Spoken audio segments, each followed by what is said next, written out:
طریقے سے آپ دیکھیں سیریا میں 2005 میں غالباً سیریا کا میں نے دورہ کیا ہے، اس ملک میں پہنچا ہوں اور میں نے وہاں پر دیکھا ہے میرے آقا صلی اللہ علیہ وسلم کے دیوانوں، سیریا کا لٹا ہوا وجود یقیناً ہمارے دلوں کو بہت ترساتا ہے۔ ہم رات دن اس کے لیے اللہ گواہ ہے دعا کرتے رہیں گے۔ لیکن 2005 میں سیریا میں دمشق کی جامع مسجد کے اندر نماز جمعہ پڑھنے کے لیے پہنچا، میں نے وہاں کے امام کو بہت بڑا عاشق رسول پایا۔ اللہ اکبر، اس کے وجود سے، اس کے چہرے سے، اس کے خطاب سے، اللہ اکبر، لفظ سے عشق رسول کے چھلکتے جام محسوس ہوتے تھے۔ لیکن اللہ اکبر، میرے چھوٹے سے ذہن نے محسوس کر لیا تھا کہ سیریا بہت جلدی تباہ ہوگا۔ واللہ یہ میں کوئی اپنی طرف سے یعنی ہوا میں گرا نہیں لگا رہا ہوں، یا اس طریقے سے آپ کے مجمع میں میں یوں ہی بات نہیں کر رہا ہوں، میں نے محسوس کیا تھا کہ یہ بہت جلدی تباہ ہوگی۔ 2005 میں مجھے اس کا احساس ہو گیا تھا۔ اس کی وجہ یہ تھی کہ جب نماز جمعہ کے لیے پہنچا، پہلے ہی پہنچ گیا تھا، وہاں کا انداز مجھے بہت اچھا لگا۔ میرے دل کے تار کو، بلکہ عشق کے تار کو گویا کہ ایسا لگا کسی نے چھیڑ دیا ہو۔ اذان سے پہلے وہاں پہنچے، سلطان صلاح الدین ایوبی نور الزنگی کے مزار پہ حاضری دی، اور پھر ارادہ یہ تھا حضرت یحییٰ علیہ السلام کے مزار پہ فاتحہ پڑھی، اور یہ تھا کہ اب اذان ہوگی۔ لیکن جب اذان ہوئی تو پہلے مؤذن نے سورۃ الجمعہ کی تلاوت کی، اس نے پورا سورہ جمعہ پڑھا۔ سورہ جمعہ پڑھنے کے بعد مجھے خیال تھا میں یہاں نماز جماعت کے ساتھ پڑھوں یا نہ پڑھوں، تو اس وقت جب جمعہ کی سورت اس نے پڑھ لی، سورہ جمعہ اس نے پڑھ لیا، اس کے بعد اس نے قصیدہ بردہ شریف کی تلاوت شروع کی، اور وہ بلند آواز سے رب صلی وسلم دائما ابدا علی حبیبک خیر الخلق کلہم، امام بوصیری کے اشعار وہ پڑھنے لگا۔ میرے دل کی کلی کلی کھلنے لگی کہ میں آج بھی اس مسجد میں آیا ہوں، دمشق کی جامع مسجد میں، جہاں بفضلہ تعالی سنیت موجود ہے، عاشقان مصطفیٰ موجود ہے۔ اور اس کے بعد جب پھر ارادہ یہ ہو گیا کہ یہاں پر نماز جمعہ ادا کی جائے گی، اور ہم نے اپنے اکابرین سے مشورہ بھی کر لیا کہ یہاں نماز ادا کی جا سکتی ہے، پھر ہم پہلی صف میں بیٹھے۔ بیٹھنے کے بعد جو ہے ہم نے ارادہ کیا ایک کام کریں کہ صف اول میں بیٹھ کر کے پوری مسجد کا نظارہ نہیں ہو سکتا چونکہ اول صف میں افضل ہے، لیکن ہم دیکھنا چاہتے ہیں اہل سیریا کا انداز نماز جمعہ کے حوالے سے کیا ہے، کیونکہ وہ ہمارے لیے اجنبی تھے، ہم ان کے لیے اجنبی تھے۔ تو پھر ہم تھوڑا پیچھے آ گئے، اور جہاں حضرت یحییٰ علیہ السلام کے قدم ہیں قبر انور کے مزار مقدس کے، وہیں پر بیٹھ گئے کہ مسجد کا نظارہ بھی ہو جائے۔ اللہ کی عزت کی قسم، اگر آپ انٹرنیٹ پر وہ منظر دیکھ سکتے ہیں کسی طرح سرچ کر کے، تو آپ دیکھ لیں کہ ہم نے دیکھا جس وقت جمعہ کا خطبہ ہو رہا تھا، وہ خطبہ جمعہ جس کا ادب واجب اور لازم ہے، ہم نے دیکھا کہ نوجوان وہاں کے کھلے سر مسجد میں داخل ہوئے، اور داخل ہونے کے بعد کوئی یوں ہاتھ ٹیک کر کے اس طریقے سے پیروں میں پیر ڈال کر کے قبلے کی طرف بیٹھا ہوا ہے۔ اس طرح سے تقریباً میں نے 70% جوانوں کو ننگے سر ٹی شرٹ اور جینز پر جو ہے وہ جینز پینٹ پہنے ہوئے، مجھے اس پر بظاہر اس پر کوئی سخت اعتراض تو نہیں ہے، اس لیے کہ میں اس پہ بہت سخت باتیں نہیں کرتا۔ اللہ اکبر، اس کے حوالے سے میرا موقف میں دوسری تقریروں میں کر چکا ہوں، میں اس پہ بہت سخت باتیں کرنے کا عادی نہیں ہوں، لیکن آپ سے بتانا یہ چاہتا ہوں کہ ان کا حلیہ کیسا تھا۔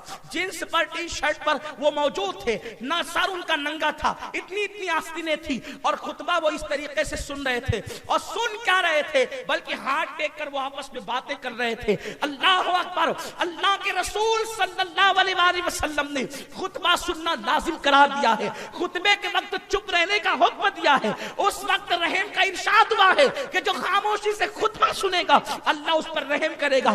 آپ بتائیں، چپ رہ کر سننے والوں پر خدا رحم کرتا ہے، لیکن جو سنے ہی نہیں آپس میں باتیں کریں، پیر لمبے کر کے بیٹھ جائیں، پیر پہ پیر ڈال کر یوں بیٹھے جیسے کسی قہوہ خانے میں، جیسے کسی چائے کی دکان پہ بیٹھے ہو، یا جیسے معاذ اللہ معمولی جگہ پہ بیٹھے ہو۔ مسجد کا ادب کیا ہے؟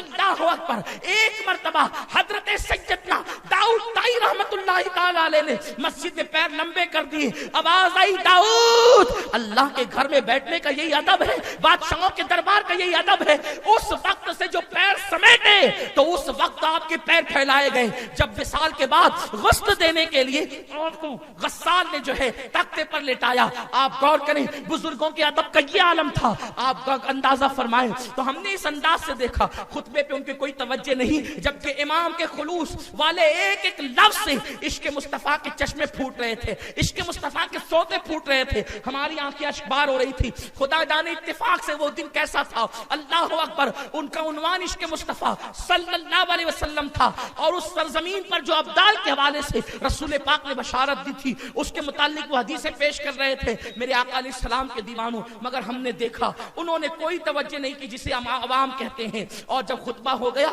لوگ نماز کے لیے کھڑے ہو گئے, 2 رکعت کا سلام کیا پھرا. وہ امام تو اتنے خلوص کے ساتھ عاجزی کے ساتھ دعا انہوں نے کی, لیکن اس دعا میں تقریباً 70% کم و بیش لوگ شریک نہیں ہوئے اور لوگ مسجد سے نکل کے چلے گئے. ایسا لگا جیسے کسی نے مجبوری میں ان کو بلایا ہو اور وہ جلدی سے اب بھاگ رہے ہوں. وہ نکل کے چلے گئے. اللہ اکبر, اس دن احساس ہوا تھا جب قوموں کے تباہی کے دن قریب آتے ہیں, جب قوموں کے لٹنے کے دن قریب آتے ہیں, تو حدیث مبارکہ میں یہی نشاندہی کی گئی جو یہ کر رہے ہیں. ہمیں بہت ہمدردی ہے لیکن انہوں نے ایسا کیا. اسی طریقے سے آپ اہل عراق کو دیکھیں, خدا نے اتنی دولت دی تھی کہ گھر کی بیت الخلا کی ٹوٹیاں انہوں نے سونے کی بنوا رکھی تھی. سونے کی ٹوٹیاں انہوں نے بیت الخلا کی بنوا رکھی تھی. اٹھا کر کے تاریخ دیکھیں, جب قومیں اس طریقے سے بے پرواہ ہوتی ہے تو قدرت ان کو تباہ کر دیتی, بستیاں تباہ ہوتی ہیں. ہم شام, عراق, یمن کی باتیں کرتے ہیں, برما کی باتیں کرتے ہیں. جو غلطیاں انہوں نے کی ہے وہی غلطیاں تو ہم بھی دہرا رہے ہیں.